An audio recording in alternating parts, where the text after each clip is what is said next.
सरकार ने पंचायतों में लगाए प्रशासक, अलग अलग समितियों का किया गठन, अधिसूचना जारी। हिमाचल प्रदेश में पंचायती राज संस्थाओं के कार्यकाल का 31 जनवरी अंतिम दिन रहा और अवधि समाप्त होने पर इन्हें भंग माना गया। 1 फरवरी से पंचायती राज संस्थाओं की शक्तियां प्रशासकों के पास जाएंगी। इसको देखते हुए शनिवार को सरकार की ओर से प्रशासकों की तैनाती कर दी गई है। इस संबंध में पंचायती राज विभाग की ओर से अधिसूचना जारी की गई है। इसके अनुसार समितियों का गठन करके ग्राम पंचायतों, पंचायत समितियों और जिला परिषदों की सभी शक्तियों का प्रयोग और कार्यों को किया जाएगा। इसके साथ ही फरवरी से अब पंचायती राज विभाग की ओर से जारी मोहरों का भी कोई औचित्य नहीं रह जाएगा। पंचायतों में विकास कार्यों की देखरेख से लेकर नए कार्य प्रशासक कराएंगे।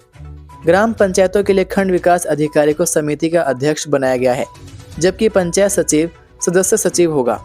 इसी तरह पंचायत समिति के लिए समिति में मुख्य कार्यकारी अधिकारी, पंचायत समिति को अध्यक्ष और सामाजिक शिक्षा और खंड योजना अधिकारी सदस्य होगा। राज्य चुनाव आयोग के मुताबिक प्रदेश में 55,19,000 मतदाता हैं। इसमें करीब 27,93,161 पुरुष और 27,26,548 महिलाएं शामिल हैं। पूरे हिमाचल में भारी बारिश बर्फबारी का अलर्ट, 3 दिन आंधी तूफान के साथ बिजली गिरने की चेतावनी। हिमाचल प्रदेश में एक बार फिर मौसम करवट लेने जा रहा है। प्रदेश में नया पश्चिमी विक्षोभ सक्रिय हो रहा है, जिसके चलते पहाड़ी राज्यों में अगले 3 दिनों तक मौसम का मिजाज बिगड़ा रहेगा। मौसम विज्ञान केंद्र ने प्रदेश के सभी 12 जिलों में भारी बारिश, बर्फबारी, तेज हवाओं, आंधी तूफान और बिजली गिरने की संभावना जताई। मौसम विभाग के अनुसार सबसे ज्यादा असर रविवार को देखने को मिलेगा, जब पूरे हिमाचल में व्यापक स्तर पर बारिश और ऊंचे इलाकों में बर्फबारी हो सकती है।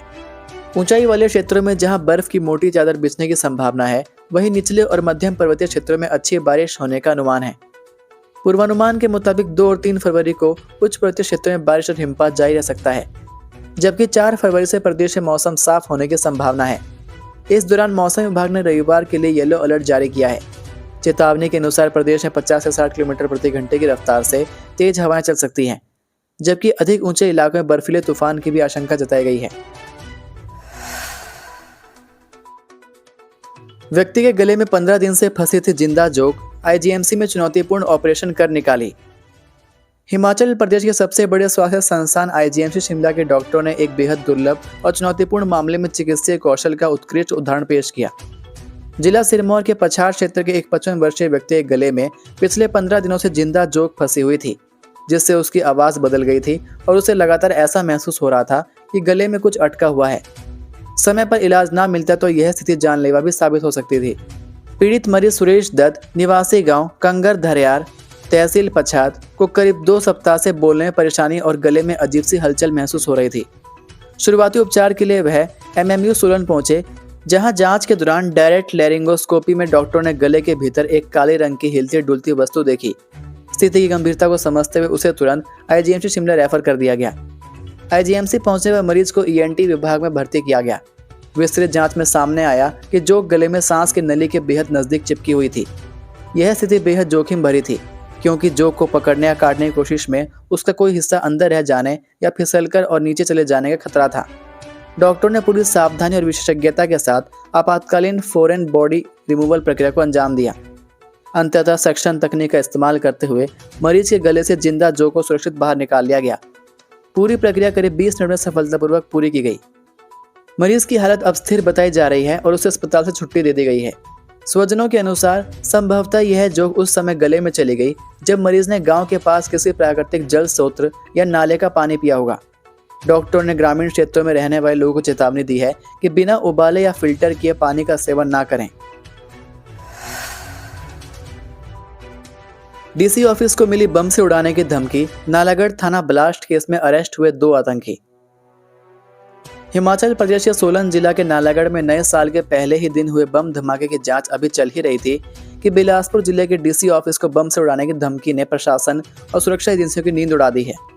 शनिवार को बिलासपुर उपायुक्त कार्यालय को बम से उड़ाने की धमकी मिलने के बाद पूरे जिला मुख्यालय में अफरा तफरी का माहौल बन गया।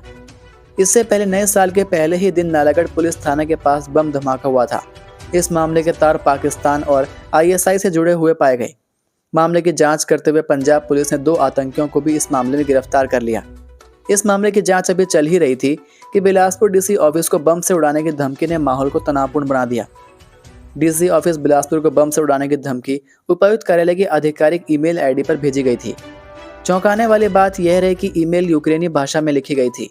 शुरुआती तौर पर भाषा स्पष्ट न होने के कारण मेल की गंभीरता का अंदाजा नहीं लग पाया, लेकिन जब इसका अनुवाद किया गया तो उसमें डीसी कार्यालय को निशाना बनाने की बात सामने आई। गोहर में 67 पहुंचा पीलिया के मरीजों का आंकड़ा, अधिकांश की उम्र 15 साल से कम। मंडी के गोहर उपमंडल में पीलिया का प्रकोप अब जानलेवा बन चुका है। एक युवक की मौत के बाद अब तक 67 लोग इस खतरनाक बीमारी की चपेट में आ चुके हैं। अधिकांश मरीज 15 साल से कम उम्र के बच्चे हैं। मौत के बाद लोग अब अस्पतालों की ओर भाग रहे हैं, लेकिन सवाल यह है कि क्या इतनी देर से जागा प्रशासन समय रहते जाग जाता। स्थानीय लोगों का गुस्सा फूट पड़ा है। उनका सीधा आरोप है कि जल शक्ति विभाग ने पीने के पानी को लेकर पूरी तरह लापरवाही बरती। जहां से पानी सप्लाई हो रहा है वह बिना किसी फिल्टर के सीधे घरों तक पहुंचाया जा रहा है। फिल्टर टैंक तो बने हैं, लेकिन सालों से बिना पानी के सफेद हाथी बने हुए हैं। भंडारण टैंकों की सफाई कई महीनों से नहीं हुई। विभागीय नियमों के मुताबिक हर 15 दिन में पानी की सैंपलिंग और 3 से 6 महीने में टैंकों की सफाई अनिवार्य है, लेकिन यहाँ तो सैंपलिंग रिपोर्ट कभी सार्वजनिक नहीं की जाती। अगर पानी में बैक्टीरिया पाया भी जाता है तो कोई चेतावनी बोर्ड तक नहीं लगाया जाता, बस लोगों को पानी पीने को मजबूर किया जाता है। जब प्रभावित इलाकों का दौरा किया और ग्रामीणों से बात की तो जल शक्ति विभाग की टीम भी हरकत में आ गई।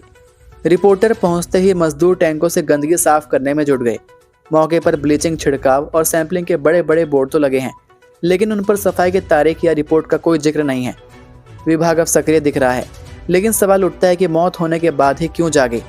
जल शक्ति विभाग मंडल बग्गी के अधिशासी अभियंता कृष्ण कुमार शर्मा ने प्रभावित क्षेत्रों का दौरा किया और अधिकारियों को सख्त निर्देश दिए हैं कि पानी के स्रोत, भंडारण टैंकों की तत्काल सफाई और नियमित ब्लीचिंग सुनिश्चित की जाए।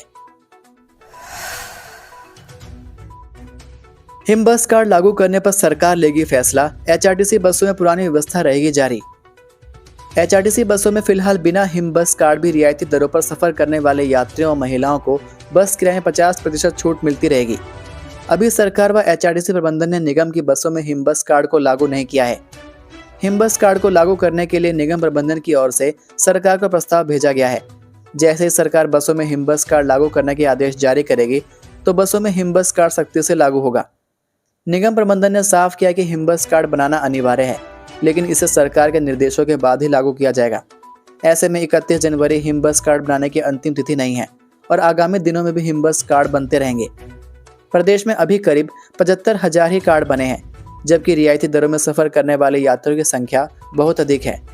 रियायती दरों में सिर्फ पुलिस कर्मचारियों को छूट दी गई, जिन्हें अब बसों में रियायती दरों में सफर करने के लिए हिम बस कार्ड नहीं बनाना होगा।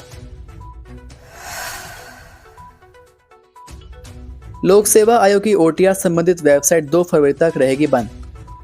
हिमाचल प्रदेश लोक सेवा आयोग की वन टाइम रजिस्ट्रेशन संबंधित वेबसाइट 2 फरवरी तक बंद रहेगी।